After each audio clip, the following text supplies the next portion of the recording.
जय हिंद मित्रांनो मुंबई पोलीस भरतीची लेखी परीक्षा झाली, मार्कांची लिस्टही आली, परंतु अजूनपर्यंत फायनल कट ऑफ लागलेला नाही। तर अनेक विद्यार्थ्यांचा तोच प्रश्न आहे की सर फायनल कट ऑफ जे काय असेल ते कधीपर्यंत लागणार आहे, त्याचबद्दल आज आपण चर्चा करणार आहोत। सोबतच नवीन पोलीस भरतीचं काय अपडेट आहे हे सुद्धा आपण पाहणार आहोत, त्यामुळे व्हिडिओ शेवटपर्यंत पाहत राहा आणि चॅनलवरती पहिल्यांदा आला असाल तर सबस्क्राइब मात्र नक्कीच करून घ्या। त्याचबरोबर मित्रांनो, ज्या विद्यार्थ्याला पोलीस भरतीची संपूर्ण तयारी करायची आहे, लेखी परीक्षा असेल, मैदानी चाचणी असेल, संपूर्ण जर तुम्हाला तयारी करायची असेल, आमचं तयारी करण्याची पद्धत कशी आहे हे तुम्ही बघून घ्या।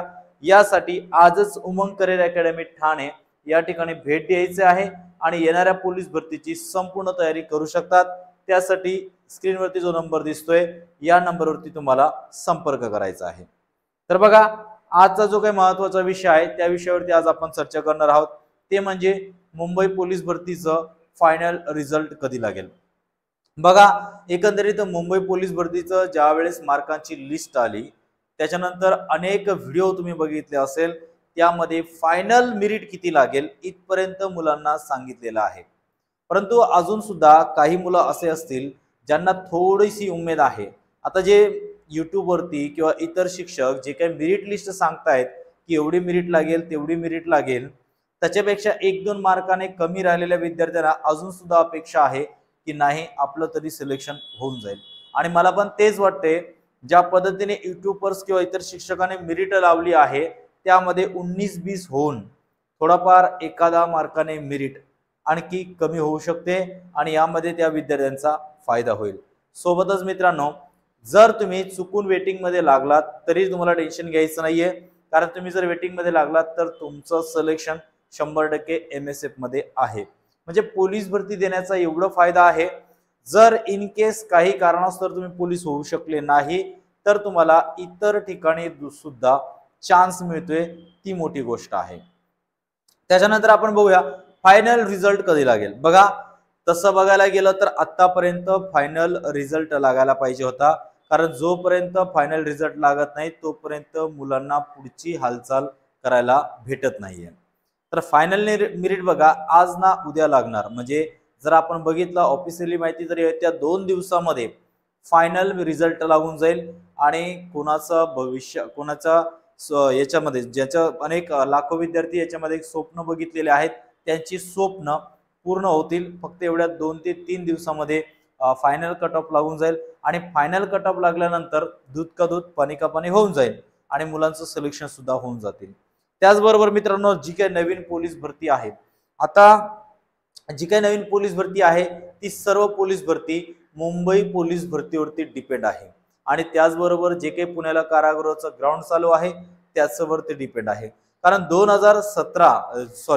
2023 आणि 22 आणि 23 जी काय भरती प्रक्रिया चालू आहे 17,000 पदांची, तर यामध्ये आता जवळपास सगळं संपलं, फक्त पुणे कारागृहाचं ग्राउंड चालू आहे। एकदा का ही 17,000 पदांची पोलीस भरती प्रक्रिया जी काही चालू आहे ती कंप्लीट झाल्यानंतर लगेच नवीन पोलीस भरतीच्या सुद्धा हालचाली सुरू होऊन जातील। आता जे मुंबईला मुलांनी फॉर्म भरले होतं, जे इतर ठिकाणी फॉर्म भरलं होतं आणि त्यांना 100च्या आसपास मार्क मिळालेत, ग्राउंड मध्ये कोणी क्वालिफाईड झालं कोणी नाही झालं, तर अशा विद्यार्थ्यांसाठी सुद्धा तुम्हाला एक गोल्डन चान्स, पुन्हा एकदा एक गोल्डन चान्स भेटतोय आणि या चान्स जो काय तुम्हाला मिळणार आहे या चान्सचा पुरेपूर फायदा घ्या, कारण पुन्हा एकदा राज्यामध्ये मोठ्या पदांची पोलीस भरती व्हायला सुरुवात होणार आहे आणि यामध्ये सुद्धा 10,000 पेक्षा जास्त पद असणार आहे। आता तुम्ही बघितलं, मागे जवळपास सर्व जिल्ह्यांचा अहवाल सुद्धा मागवण्यात आलेला आहे की या ज्या ठिकाणी रिक्त जागा आहेत, एवढ्या जागा रिक्त आहेत, त्यांचा डिटेलमध्ये अहवाल आणि आवश्यकता असणारी मनुष्यबळ यांचं सर्व सर्वेक्षण करणं सुरू झालेलं आहे। साधारणतः जर आपण बघितलं तर मार्च महिन्यामध्ये पुन्हा एकदा राज्यामध्ये आपल्याला मोठ्या पदांची पोलीस भरती पाहायला मिळू शकते। सोबतच मित्रांनो, तुम्ही लक्षात ठेवा, तुमच्यासाठी रेल्वेमध्ये जागा निघालेल्या आहेत, ग्रुप डी च्या जागा निघालेल्या आहेत, सोबत फॉरेस्ट गार्डच्या सुद्धा जागा येणार आहेत आणि त्याचबरोबर राज्य उत्पादन शुल्कच्या सुद्धा जागा येणार आहेत। म्हणजेच तुम्हाला यावर्षी सुद्धा भरपूर ठिकाणी चान्स भेटणार आहे। फक्त तुमचा अभ्यास आणि प्रॅक्टिस चालू ठेवा।